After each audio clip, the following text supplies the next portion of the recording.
교회에서 세례를 베풀 때에는 성인에게 베푸는 세례식이 있고 어린아이에게 베푸는 유아 세례식이 있습니다.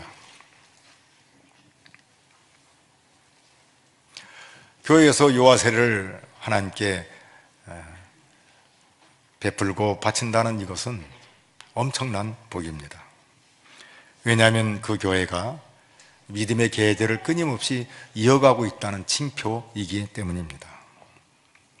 집안에서 어린아이의 울음소리가 소망이 있듯이 교회도 어린아이에게 세례를 베풀 수 있다는 게 큰 복이고 소망입니다. 세례는 구약에서 할례와 같은 의미를 가지고 있습니다. 믿음의 조상 아브라함에게 하나님께서 언약의 그 증표, 표징으로 할례를 거행하게 하십니다. 할례는 하나님의 자녀, 믿음의 자녀에게 실시하는 것으로 하나님의 자녀임을 나타내는 표징입니다. 그렇기 때문에 하나님의 자녀는 반드시 이 사내아이가 태어났을 때 8일 만에 하나님 앞에 할례를 시행해야 했습니다. 이 할례를 언약의 표징이라 이렇게 말해줍니다. 언약이라는 말은 하나님께서 사람과 약속하셨다 해서 언약이라 이렇게 말합니다. 그런데 특이한 것은 하나님과 사람이 약속을 하면 하나님도 사람도 동등하게 무엇인가를 해야만이 되는데 이 언약은 하나님만이 일방적으로 모든 것을 이루시고 사람은 하는 것이 하나도 없다는 사실입니다. 사람이 해야 할 것은 하나님이 모든 것을 이루신 이 일에 대해서 그냥 믿고 따르는 것만 있을 뿐입니다. 사람에게 가장 필요한 것은 구원인데 구원에 필요한 모든 것을 누가 이루시냐면 하나님이 이루시고 사람은 믿고 따르는 것밖에 없습니다. 하나님께서 오늘 본문을 잘 보시면 아브라함을 부르시고 언약을 맺으십니다. 일방적인 언약이기 때문에 아브라함이 하는 것은 아무것도 없습니다. 크게 두 가지를 살펴볼 수가 있는데 1절부터 14절이지만 요약하면 딱 두 가지예요. 첫째는 내가 너에게 자손을 주겠다 하는 게 첫 번째 약속입니다. 두 번째는 그 자손들이 살 수 있는 땅을 주겠다. 적과 꿀이 흐르는 가나안 땅을 주시겠다. 이게 두 번째의 약속입니다. 그런데 오늘 약속할 때에 아브라함의 나이를 먼저 얘기합니다. 그의 나이 99세라 이렇게 말합니다. 아브라함의 나이가 99세면 사라의 나이는 89세입니다. 그리고 이들이 아이를 낳을 때는 아브라함의 나이가 100세고 사라의 나이가 90세입니다. 이미 아이를 낳을 수 있는 기능을 사라가 가지지를 못했습니다. 창세기 18장 11절에 보면 아브라함과 사라는 나이가 많아 늙었고 사라에게는 여성의 생리가 끊어졌다. 아이를 낳을 수 있는 가능성이 없다, 0%다 이렇게 말해줍니다. 그런데도 하나님은 아브라함과 언약을 맺으신 겁니다. 내 자손을 너에게 주겠다. 그리고 그 후손이 번성하고 그 후손들이 살 수 있는 땅을 주겠다 이렇게 말씀해 주십니다. 언약을 믿고 따르는 것이 바로 하나님 백성들이 해야 할 일이고 오늘 이 시대에 예수 믿는 모든 사람들이 하나님의 말씀을 믿고 따르고 순종하면서 가는 이것밖에 우리가 할 일이 없다는 사실입니다. 놀라운 일은 창세기 21장에 보면은 21장 1절에서 5절에 보면 하나님이 약속하신 대로 아브라함에게 아이를 선물로 주신다는 사실입니다. 우리 한번 같이 자막을 보면서 읽어보도록 하겠습니다. 여호와께서 말씀하신 대로 사라를 돌보셨고 여호와께서 말씀하신 대로 사라에게 행하셨으므로 사라가 임신하고 하나님이 말씀하신 시기가 되어 노년에 아브라함에게 아들을 낳으니 아브라함이 그에게 태어난 아들 곧 사라가 자기에게 낳은 아들을 이름하여 이삭이라 하였고 그 아들 이삭이 난 지 8일 만에 그가 하나님이 명령하신 대로 할례를 행하였더라. 아브라함이 그의 아들 이삭이 그에게 태어날 때에 100세라. 아멘. 여러분, 하나님이 약속을 이루어 가시는 거라 이 말입니다. 그리고 세월이 흐릅니다. 그리고 난 뒤에 아브라함 후손들이 번성할 때에 젖과 꿀이 흐르는 땅 가나안 땅을 그들에게 선물로 허락해 주십니다. 여러분, 하나님과 사람과의 맺은 언약을 일방적이라고 해서, 그리고 하나님이 다 이루셔서 그걸 이뤄간다고 해서 이 언약을 뭐라고 말하냐면 은혜의 언약이라 이렇게 말합니다. 사람들은 믿고 따르기만 하고 하나님이 다 이루신다는 사실입니다. 이 일은 오늘날도 똑같아요. 하나님께서 그대로 다 이루시고 우리는 믿고 따르기만 하면 되는 겁니다.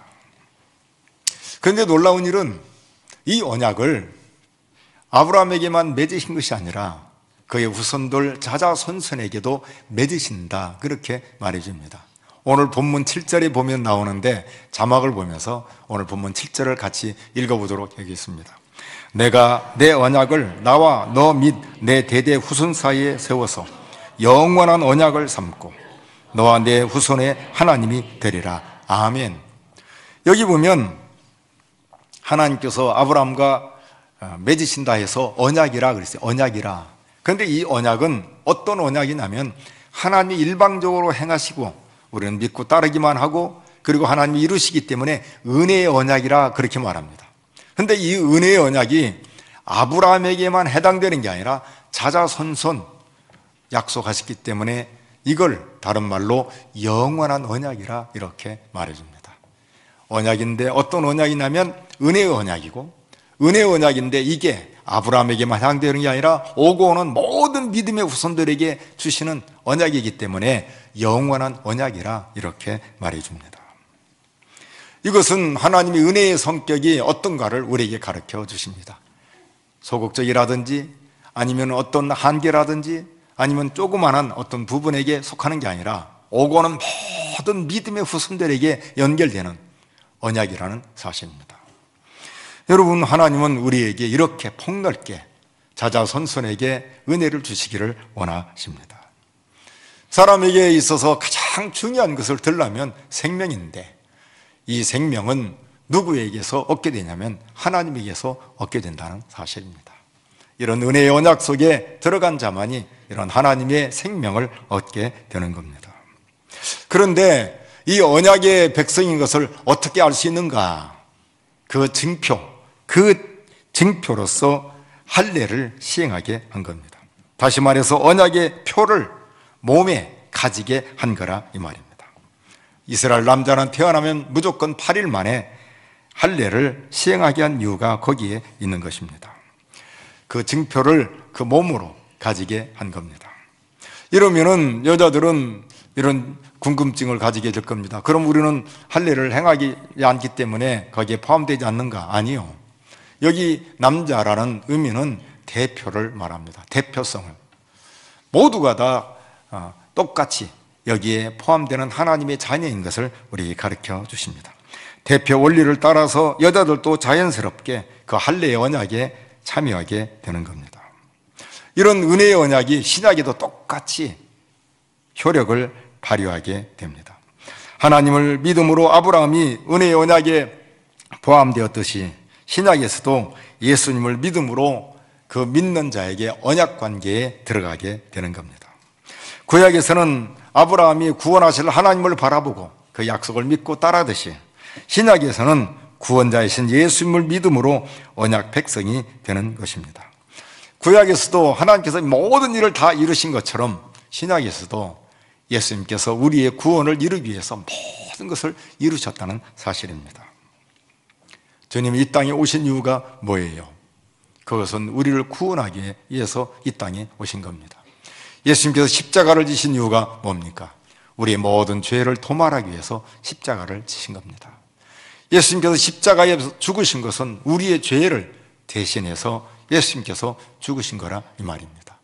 그러듯이 예수님이 3일 만에 부활하심으로 우리도 그 생명, 예수의 생명이 함께 동참하게 된 것을 말씀해 주십니다. 여러분, 세례는 물로 씻어 깨끗하게 하는 그런 표예요. 그런 예식이라 이 말입니다. 그런데 세례는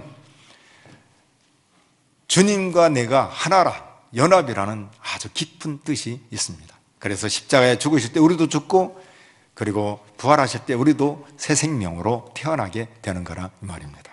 이게 로마서 6장 3절 4절에 보면 세례의 의미에 대해서 말해주면서 아주 확실하게 말씀해 주시는데, 같이 한번 읽어보겠습니다. 무릇 그리스도 예수와 합하여 세례를 받은 우리는 그의 죽으심과 합하여 세례를 받은 줄을 알지 못하느냐. 그러므로 우리가 그의 죽으심과 합하여 세례를 받음으로 그와 함께 장사되었나니 이는 아버지의 영광으로 말미암아 그리스도를 죽은 자 가운데서 살리심과 같이 우리 또한 새 생명 가운데서 행하게 하려 함이라. 아멘.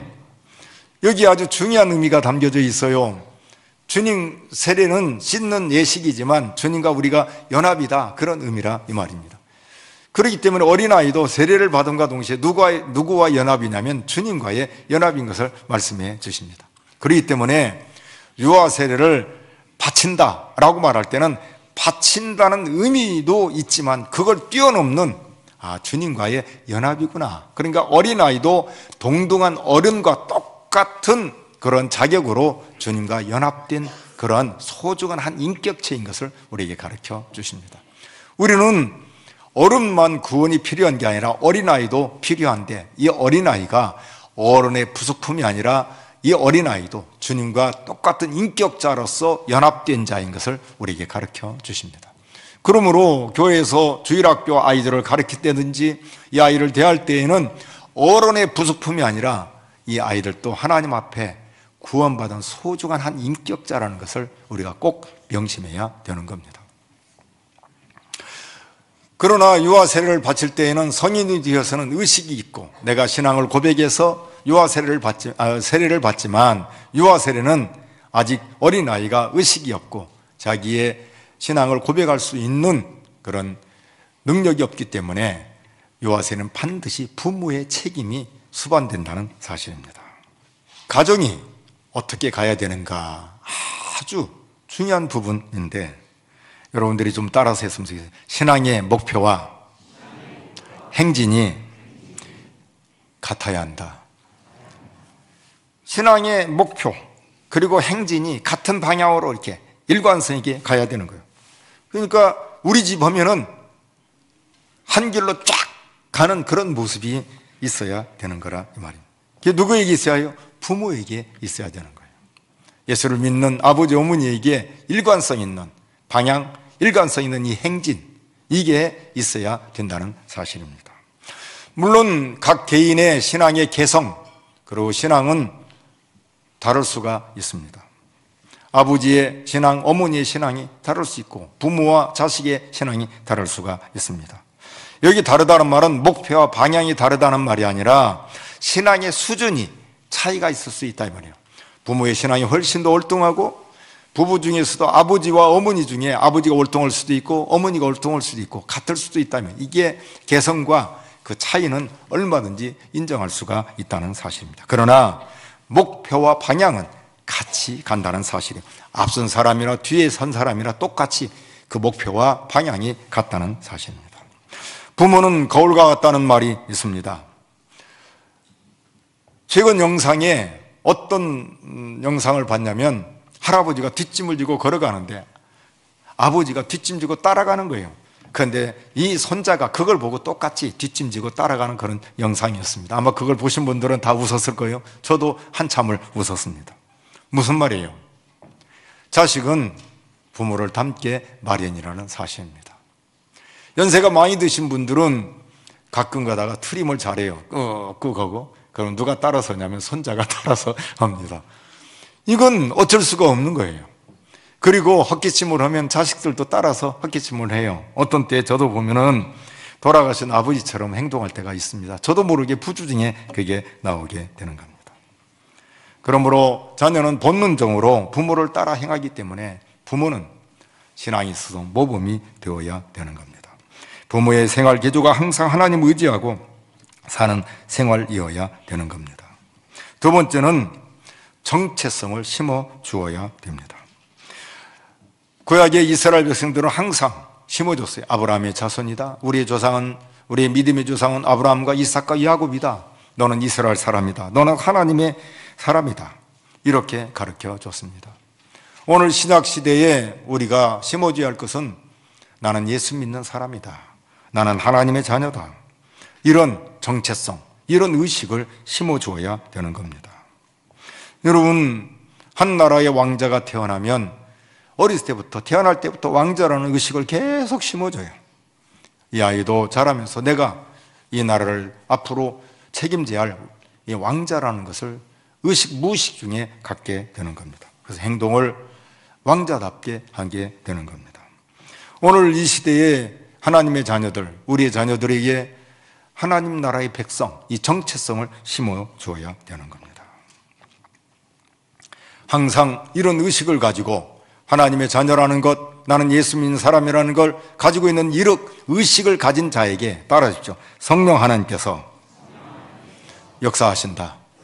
아무에게나 역사하는 게 아니라 이런 의식, 나는 하나님의 자녀, 나는 예수 믿는 사람이라는 이런 의식을 가진 사람에게 성령께서 역사하신다는 사실입니다. 그렇기 때문에 우리는 우리의 자녀들에게 정체성을 확실하게 심어줘야 되는 겁니다. 여러분, 지혜의 근본이 여호와를 경외하는 거예요. 예수를 믿으면, 믿음으로 살면 누가 책임져 주는 줄 아세요? 우리 주님 예수 그리스도이십니다. 이게 언약이에요. 믿음의 사람에게 주시는 복이에요. 예수를 믿으면 하나님이 역사하시는 거예요.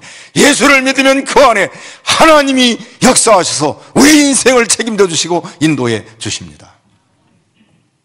사랑하는 성도 여러분, 예수 믿는 것이 얼마나 큰 복인가를 가슴에 깊이 간직하고 이걸 아이들한테 심어주는 부모가 되기를 바랍니다. 여러분들 머릿속에 이 아이들이 마저 예수를 믿어야지, 그리고 믿음으로 살아야지, 이게 머릿속에 박히고 가슴에 이게 딱 자리를 잡으면 여러분, 이 아이들 하나님 앞에 귀하게 쓰임받는 인물이 되는 거예요. 신명기 6장 7절에 10절에 보면 부지런히 가르치라고 가르치는데, 우리 같이 한번 성경을 읽어보겠습니다. 오늘 내가 내게 명하는 이 말씀을 너는 마음에 새기고 내 자녀에게 부지런히 가르치며 집에 앉았을 때이든지 길을 갈 때이든지 누워있을 때이든지 일어날 때이든지 이 말씀을 강론할 것이며 너는 또 그것을 내 손목에 매어 기호를 삼으며 내 미간에 붙여 표로 삼고 또 내 집 문설주와 바깥문에 기록할지니라. 아멘. 제가 내년에 70이다 그랬더니 목사님 청년입니다. 따라하죠. 만만해 콩떡. 무슨 소리예요? 100세 시대지만 45살만 되어보십시오. 돋보기 써요. 돋보기 안 쓰는 사람 별로 없어요. 100세 시대지만 45살 넘어가 보십시오. 다 노안이 옵니다. 70세 청년이라고요? 웃기는 소리요. 성경은 그렇게 말하지 않아요. 성경을 알면 그렇게 말할 수가 없어요. 인생 70이요 강건하면 80이라고 성경은 말씀하셔요. 그렇기 때문에 이 세대에 흘러가기 때문에 하나님 만날 준비를 못 하는 거예요. 어른들이 없어요. 다 모두가 다 오래 사는 데만 관심. 하나님 만날 준비를 해야죠. 주님 만날 준비를 해야 할 거 아니에요. 내가 70이네 여기서 죽어도 여한이 없는 거죠. 왜요? 인생 70이잖아요. 강건하면 80이잖아요. 주님 만날 때가 가까웠다. 어떻게 준비하나? 여러분, 우리는 다 주님 앞에 결산해야 할 거 아니에요. 시간, 여러분 거요. 시간 우리 거 없어요. 다 주께서 시간의 주인이요. 어제 여러분 뉴스 보셔서 아시잖아요. 수원에서 브레이크를 잡아야 하는데 엑셀레이터를 밟아가지고 그냥 얼마나 많은 사람들이 희생됐어요. 그렇게 죽으리라고 누가 알았어요? 그래서 교육자들을 모아서 앞으로 담임 목사 될 텐데 이런 일이 있으면 어떻게 대답할래? 이제 물어봤어요. 그랬더니 어떤 교육자는 이렇게 어떻게 이렇게 다 대답을 했어요. 저한테 물어보래서 나한테 물어봐라. 그래서 물어보라 했어요. 제가 뭐라고 대답했겠어요? 알아맞히면 여러분 목사하고 똑같아. 뭐라고 대답했겠어요, 제가? 나는 같이 울 거다. 같이 울 거다. 그리고 두려운 마음이 드는 거예요. 맞아. 죽는 것이 내 마음대로 안 되는 거 하나님께 있어요. 그걸 깨닫는 거예요. 어떤 사고가 날 때마다 깨닫는 거예요. 맞았어. 내가 죽는 것도 내게 있는 게 아닌데 우리는 다 마치 모든 게 내 것처럼 생각하잖아요. 아니요. 언약! 인간이 하는 거 하나도 없어요. 하나님이 다 이루시고 우리는 믿고 따라가는 거예요. 이걸 놓치지 마시기를 바랍니다. 50만 넘어가 보십시오. 청년, 아이고, 50세대요. 허정일 집사 지난주에 그렇게 되리라고 생각했어요? 50세대요. 이분이 지난주일 날 이제 찬양대 예배 마치고 난 뒤에 이제 그 연습하다가 한 10초, 딴 데 같으면 눈이 초롱초롱 빛날 사람인데 그 다음 뒤에다 꽈당했어요.